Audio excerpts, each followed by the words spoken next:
Hindi ko talaga alam kung ba't galit na galit si 150X. Hindi ako makapunta doon, tapos balita ko nga galit sa akin si Alamat, wag daw kami magkakasalubong dito sa village. Hindi ba nila alam yung nangyayari?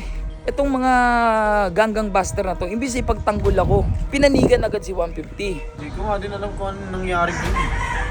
Kung alam ko lang boss edi sana. Ora Baka kasi na may nalaman sila na ano. Tanong mo na lang sa Eggers kung anong ginawa niya. Si Eggers, Oo. Yan, sa ganggang. ba't galing ka doon? Binili ako. Spy ka ata eh. Di oh. Anong pakialam sa inyo? So guys, ito nabili na natin tong bahay na to. So hindi ko alam kung magiging masaya ba ako or malungkot. Ay, hindi ko talaga alam kung ano nangyari kanina. Hindi ko talaga alam kung ba't galit na galit si 150. Excited pa naman sana ako sa kanyang ibalita na may bahay na tayo dito. Syempre, 'di ba? Nabili na natin yung bahay. Ngayon, hindi ako makapunta doon, tapos balita ko nga galit sa akin si Alamat, wag daw kami magkakasalubong dito sa village. Kahit daw matangkad daw ako, yari daw ako talaga sa kanya. Ang hindi ko maintindihan, hindi ba nila alam yung nangyayari? Hindi ba nila alam yung plano ko? Hindi ba nila alam na, in-explain ko naman sa lahat yun. Ang hindi ko maintindihan talaga, porket nagalit si 150. Itong mga ganggang buster na to, imbis ipagtanggol ako, pinanigan agad si 150. Hindi ko maintindihan, hindi ko talaga magets. So ngayon, try natin, baka nandito sila mayor. Dito kaya sila mayor? Wala rin sila mayor, walang tao. Bakit hindi ako mapunta ng bootcamp? Uy! Jello! Ha? Jello! Huwag mo naman akong iwasan, pati ba naman ikaw? Mamaya madamay pa ako sa gulo niyo Naman Jello, huwag mo naman akong iwasan. Gusto ko nga baka may alam ka na sa nangyayari. Ano ba nangyari? Ba't galit na galit sa akin si 150? Wala din akong alam. Kaya ayoko nga din makialam kasi wala akong alam Baka pwede mo nang samahan ulit dun. Di napamak tayo parehas. Nagalit pa sa akin siya kay Alamat. Ayun nga rin hinahanti nga daw ako ni Alamat. Sinabihan nga din ako kanina Na ano? Natanong kung nasan ka daw sa Pico. Ano ba nangyayari? Hindi ko nga din alam, Boss Lucio. Ano ba kasing ginawa mo? Ba't nagalit ng ganun si Sob? Nagagalit siya dahil nasa ganggang ako.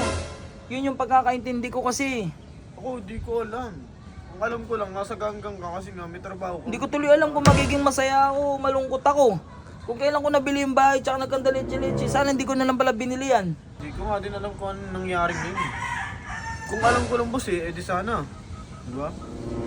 Baka pwede mo namang ano. Ano gagawin natin? Alamin mo lang. Hindi ako makalapit, wala rin ako maabangan na buster dito eh. Tanong mo na lang sa Eggers kung anong ginawa niya. Si Eggers? Oo. Gago, speaking of Eggers Ano para sa Eggers Pwede pa video? Okay lang, ngayon lang, kahit ngayon na lang, lasa lang. Ito na, bibidyo na kita. Eggers, Bakit? saan pupunta? Yan, sa ganggang. Ba't galing ka doon? Binili ako. Anong binili mo? Wala naman tindahan doon ah. Yan, sa gilid meron. Tigmerienda ako dyan. Galing ka doon? Oo. May tindahan dun, boss. Kanina ka pa hinahanap ni Rady ka. Wala ka kanina pa doon. Buong araw ka wala. Tapos makikita kita galing ka dito, papunta ka nila 150 yan. Uy, di ah. May tindahan dun, may tindahan. Ano? Tindahan lang dyan. Ano, bago ka dito, Eggers? Wag ako, Eggers. Bumili lang ako. Anong sinabi mo doon? Anong minano mo doon? Nag-i-spy ka na ata eh. Spy.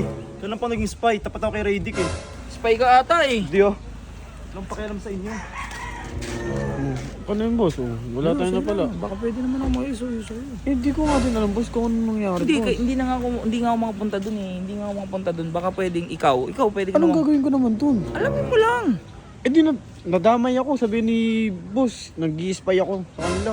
Kaya, kailangan ko muna alam. Anong purpose ng bahay ko ngayon? Na nabili ko, mag-isa lang ako doon. Pwede, boss, mag-isa ka muna. Tiyang, ang laka-laka ng bahay na yun. Try mo muna mag-isa. Kaya nga ako excited balita balita ako na nabili ko yung bahay. Kala ko matutuwa si 150 tapos ganyan mangyayari. Nagkaroon nga ng problema eh. Di ko nga din alam kung ano yung problema na yun. Pero alam mo yung plano ko, di ba? Alam mo yung ginagawa ko, di ba? Oo, ayun yung sinabi mo sa akin. Di ba alam din ni Sir Chip? Alam din ni Coach Jack? Alam din ni Insay? Pero hindi ko maintindihan ba't hindi ko alam kung prank talaga to eh. Baka kasi may nalaman sila na ano. Diba? Kaya, alamin mo muna yung boss. Ako dito, tutulungan naman kita kung tama yung ginawa mo eh. Kung hindi, Pero salamat, Jello ah. Sige, naintindihan ko naman yung ano mo. Sige. dito na ako boss. No, lungkot tuloy. May bahay ka nga, wala ka namang kaibigan. Anak ng teteng naman yan, no? Okay na yung ano, wala akong bahay, tapos may kaibigan ako. Alam naman nila yung plano ko eh, hindi nila maintindihan.